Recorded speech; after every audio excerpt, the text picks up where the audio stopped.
सभी को नमस्कार।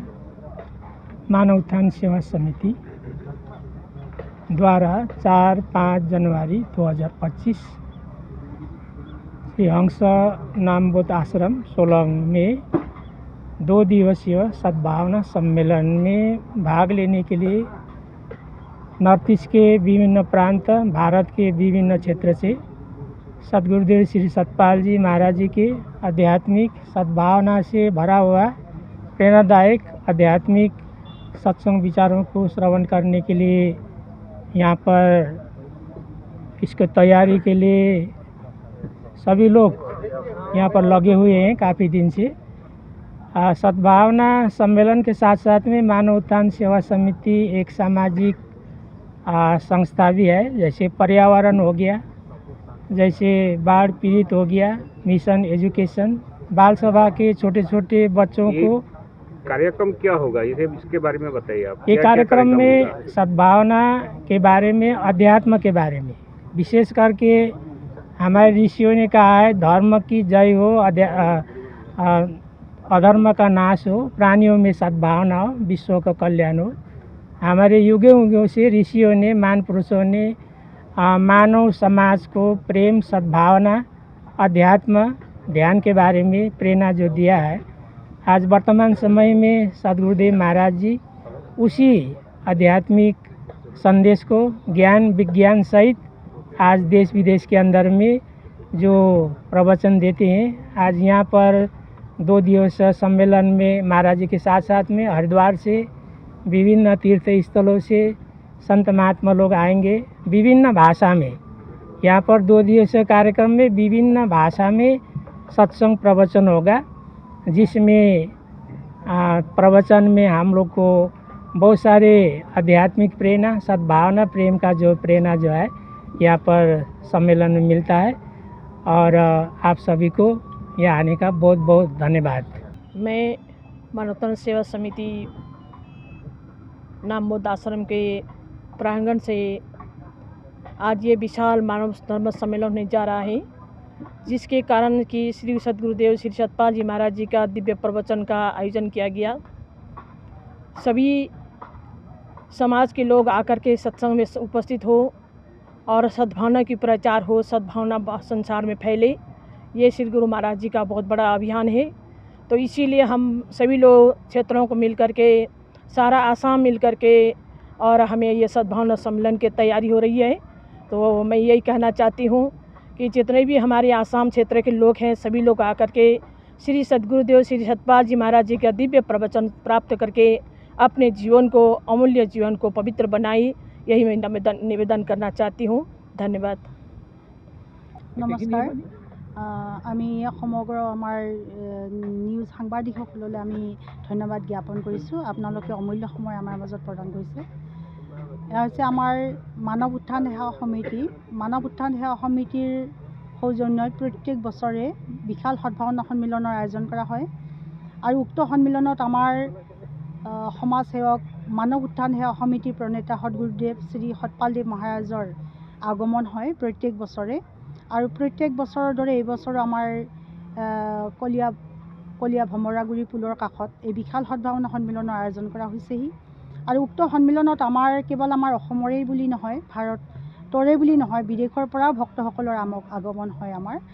আৰু আমাৰ প্ৰত্যেক বছৰে আমাৰ যেনেকৈ 70-80 হাজাৰমান ধৰক ভক্তসকলৰ আগমন হ'ব বুলি আমি ধৰক আমি আশা কৰিছোঁ, আৰু তাতকৈ বেছিও হ'ব পাৰে।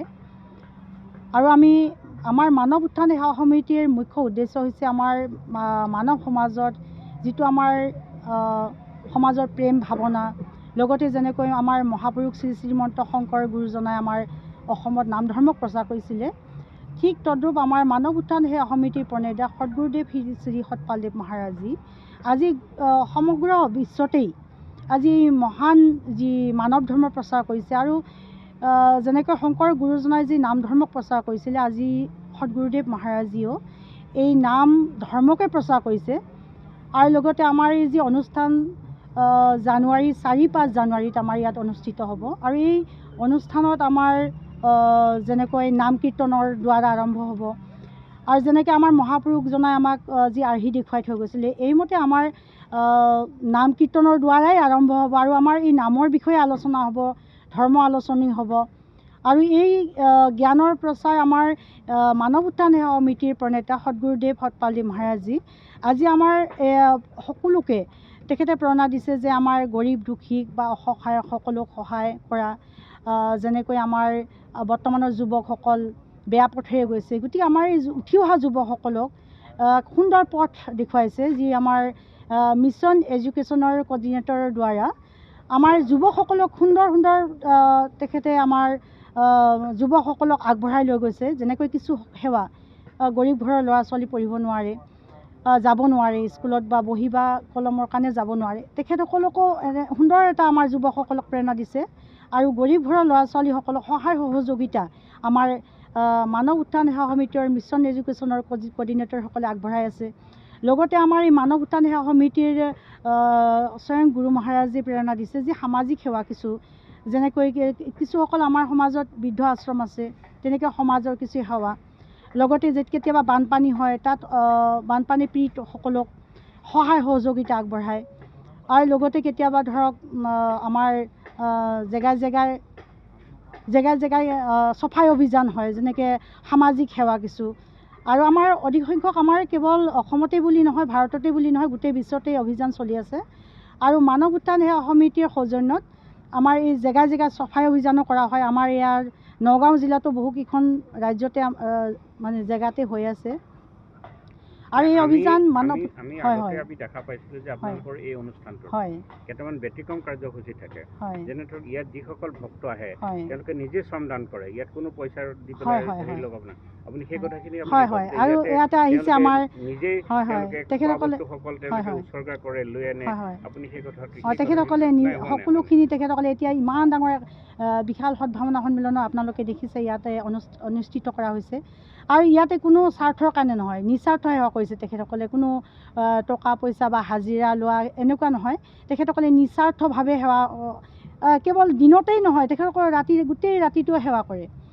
আৰু আমাৰ মানৱ উত্থান সেৱা সমিতিৰ যেতিয়া আমাৰ এই জ্ঞানক যেতিয়া জানিলে আৰু জনাৰ পিছত এতিয়া আমাৰ কিছুসকল আমাৰ চাহ বাগিচাৰ শ্ৰমিকসকল আছে, তেখেতসকলেও সমাজৰ সেৱা কৰে, গৰীব দুখীক সহায় কৰে, স্কুললৈ গৈ ল'ৰা ছোৱালীক মানে কিছু অনুদান আগবঢ়ায়, মিছন এডুকেশ্যনৰ কৰ্ডিনেটৰ যুৱক যুৱতীসকলে সমাজৰ কিছু সেৱা তেখেতসকলে আগবঢ়াই থাকে। চাফাই অভিযান জেগা জেগা হৈয়ে থাকে। আৰু ইয়াতে আপোনালোকে অনুষ্ঠানটোত দেখিছে কিমান ধৰণৰ ব্যৱস্থা কৰিছে, আৰু সকলো নিস্বাৰ্থভাৱে, কোনো হাজিৰাৰ দ্বাৰা নহয়, তেখেতসকলে নিষ্কামভাৱে সেৱা কৰি আছে। ইয়াৰ মানে ধৰক এয়াও গুৰু মহাৰাজৰ কৃপা আৰু গুৰু মহাৰাজৰ আশীৰ্বাদ তেখেতসকলৰ ওপৰত আছে। আৰু তেখেতসকলে আজি যিসকলে তেখেতসকলৰ পৰিস্থিতি আছিলে, তেখেতসকলে কয় যে আমি এনেকুৱা যেতিয়া গুৰু মহাৰাজক যদি নাপালোহেঁতেন, আমি আগতে লাও পানী খাই বৈ এনেকৈ থাকোঁ, কিন্তু এতিয়া আমি স্বয়ং যেতিয়া সদগুৰুদেৱ মহাৰাজীক আমি জীৱনত প্ৰাপ্ত কৰিলোঁ, এতিয়া আমাৰ জীৱনো আমাক গুৰু মহাৰাজী পৰিৱৰ্তন কৰাই দিলে। আৰু আমাৰ ঘৰত কোনো অভাৱ অনাটন নাই।